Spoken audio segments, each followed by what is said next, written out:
Government വന്നതിന് ശേഷം 8 കൊല്ലമായുള്ള തുടർച്ചയായ അവഗണനയുടെ ഫലമാണ് ഇന്നത്തെ സ്ഥിതി. ഇന്നത്തെ സ്ഥിതി എന്ന് പറഞ്ഞാൽ എന്താണ്?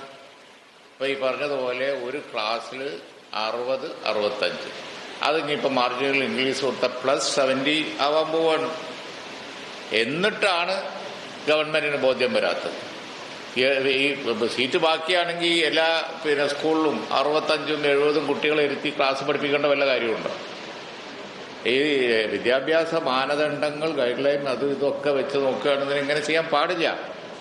അപ്പൊ 60-65 എഴുപ്പാവ് പോയി 70ന്റെ മുകളിലാവും. ഇനി ഒരു ആൾക്കൂട്ടത്തെയാണ് ഒരു അധ്യാപകൻ പഠിപ്പിക്കുന്നത്. വിദ്യാഭ്യാസ നിലവാരത്തിന് താഴോട്ടുമാണ്. മാത്രമല്ല, ഈ ജില്ലകളിൽ മുഴുവൻ പാലക്കാട്ട് നിന്ന് അങ്ങോട്ട് കോഴിക്കോട് കാസർഗോഡ് വരെയുള്ള ജില്ലകളിൽ കുട്ടികൾ പഠിപ്പ് നിർത്തുകയാണ്. പണ്ടൊക്കെ കൊഴിഞ്ഞുപോക്കിനെതിരായി നമ്മൾ നടപടിയെടുത്തിരുന്ന സ്റ്റേറ്റാണ് വിദ്യാഭ്യാസ നിലവാരം ഉയർത്താൻ. ഇപ്പം നിവൃത്തിയില്ലാത്തതുകൊണ്ട് പാവപ്പെട്ട കുട്ടികൾ പഠിപ്പ് നിർത്തുക.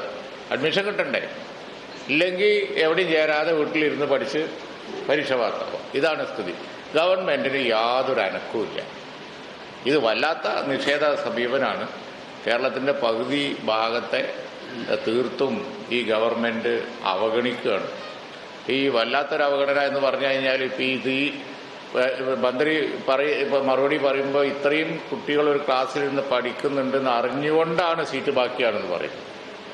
അത് തന്നെ പറയുന്ന കാര്യം സത്യമല്ല എന്നുള്ളതിന്റെ ഏറ്റവും വലിയ തെളിവല്ലേ? അത് നിഷേധിക്കുന്നില്ല. 65-70 കുട്ടികൾ ആവും, 70ന്റെ മുകളിൽ കുട്ടികളാവും ഇനി എന്നുള്ള കാര്യം ഗവൺമെന്റ് നിഷേധിക്കുന്നില്ല. കുട്ടികൾ പറയുന്നത് സീറ്റ് ബാക്കിയാണ്.